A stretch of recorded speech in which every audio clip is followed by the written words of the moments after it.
Halo, balik lagi bareng gue, Vedias.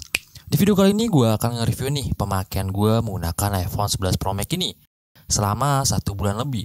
Mungkin video ini bisa jadi referensi nih buat kalian yang mau beli iPhone 11 Pro Max ini. Simak videonya, let's play a video. Yang pertama kita bahas dulu nih masalah sinyal ya. Mungkin ini jadi hal yang penting ya buat gue di tahun ini. 2 bulan terakhir ini banyak banget sinyal yang hilang. Entah habis update dan ada yang tiba-tiba hilang sendiri. Walaupun gak semuanya iPhone Inter kena begal ya, tapi untuk unblock email itu sendiri yang gue tahu sekarang servernya itu lagi down. Ada kabar juga kalau untuk unblock email ini ada batas maksimumnya per hari. Kita berdoa aja ya, semoga masalah ini cepat kelar. Karena menurut gue nih banyak banget yang dirugiin ya dari seller maupun user itu sendiri. Jadi buat kali ini gue saranin nih beli garansi iBox. Memang harganya tuh beda kisaran 1 jutaan ya dari garansi Inter. Tapi menurut gue itu jauh lebih worth it ya dan aman. Daripada lo harus bolak-balik unblock email ya. Ya kalau mau tetap beli Inter, gue saranin nih tahan dulu sampai semuanya sudah stabil. Gue yakin sih nanti akan stabil lagi. Kalau menurut gue, iPhone Inter itu masih random ya. Ada yang kena blokir dan ada yang masih aman sampai sekarang. Kalau saran dari gue, kalau mau beli Inter yang aman untuk sekarang itu harus terdaftar di Bea Cukai ya. Bukan di Kemenprinnya saja. Karena yang terdaftar di Kemenprin juga masih keblokir emailnya. Yang paling penting dapat seller yang after sales itu benar-benar bagus ya.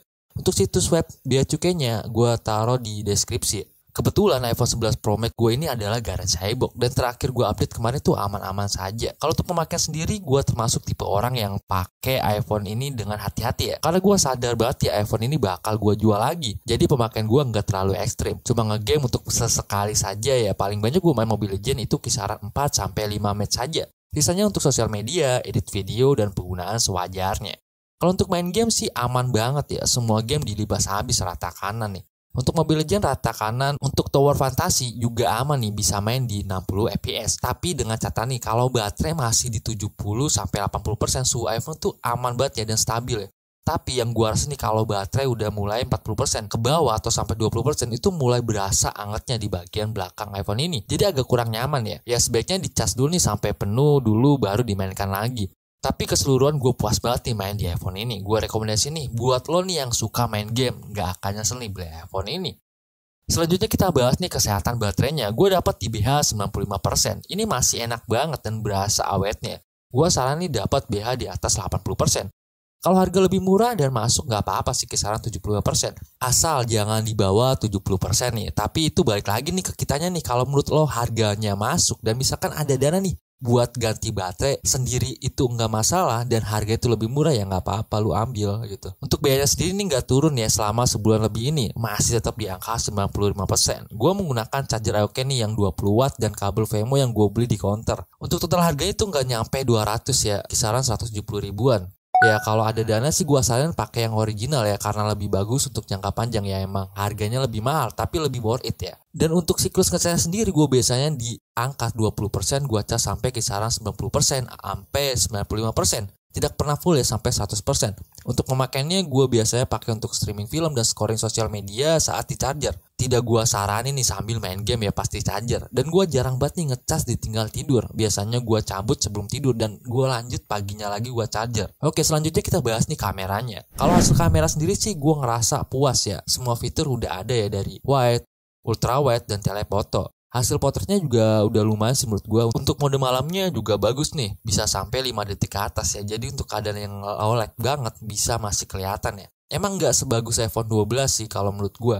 Tapi gue puas kok dengan hasilnya. Untuk hasil videonya juga sudah 4K 60 fps. Dan untuk HD-nya nih sampai 250 fps. Untuk kamera depan dan belakangnya. Fitur lainnya adalah zoom ya di kamera belakangnya. Untuk video itu sampai 6 kali ya. Dan untuk foto itu sampai 10 kali. Jadi bisa di zoom yang agak lebih deket banget ya. Kalau buat lo nih yang pengen bikin konten, cocok sih beli iPhone ini. Karena dia dari layarnya dan baterainya yang awet, yang bakal bikin lo makin produktif nih. Selanjutnya kita bahas layarnya. Layar yang lebar ini jujur sih bikin gue nyaman ya. Buat scrolling sosial media, main game, dan streaming film. Gue juga tuh sering edit video dengan iPhone ini. Cuma ya kadang berasa pegel aja nih kalau kelamaan nih. Kurang nyaman juga digunakan dengan tangan satu ya. Kalau lo pas bawa motor nih dan balas pesan, juga berasa ribet balasnya dengan tangan satu. Bobotnya juga berat sih, jadi pas lo mau keluar harus selalu bawa tas kecil ya. Enggak gua saran nih ditaruh di celana. Takut ketekan aja atau nanti ntar frame-nya bisa bengkok ya. Karena untuk spare part-nya sendiri, iPhone itu masih terbilang sangat mahal ya untuk harganya. Jadi lo tuh harus hati-hati dan ngerawat iPhone lo. Ya seenggaknya kita antisipasi dulu ya, biar nggak terjadi hal-hal yang tidak mengenakan ya. Karena tanggal sial itu nggak ada di kalender ya. Jadi kita harus antisipasi sendiri ya. Kalau lo mau yang simple dan compact sih, gue saranin beli iPhone 11 Pro aja. Cuma beda di ukuran layar dan baterainya. Kalau untuk lainnya keseluruhan sih puas ya dengan iPhone ini. Tidak ada kendala sampai sekarang gue pakai dan semua masih enak dan aman. Untuk kesimpulannya mungkin kalau lo ada dana lebih ya mending gue saranin beli ambil ke iPhone 12 ke atas ya. Atau di atasnya karena performa itu jauh lebih baik. Dari segi kamera, dari segi chipset, dan dari model yang flat yang bakal bikin lo makin betah. Dan buat lo yang mau nyari yang lebih enteng, simple, dan compact ya beli 11 Pro juga nggak apa-apa sih, lebih baik juga. Oke, tapi kalau gue pribadi sih lebih ke 12 Pro ya. Jadi sabar dulu nih dan nabung dulu. Mungkin ini adalah iPhone impian gue di tahun ini ya. Semoga kita bisa kebeli iPhone impian kita masing-masing nih. Ini hanya opini gue pribadi ya. Kalau ada salah kata gue minta maaf nih. Di sini gue hanya niat untuk berbagi saja ya. Kalian juga bisa bagikan pengalaman kalian di kolom komentar agar bisa jadi referensi nih buat yang lainnya juga nih. Jangan lupa like dan subscribe agar gue bisa lebih semangat lagi nih membuat videonya. Terima kasih.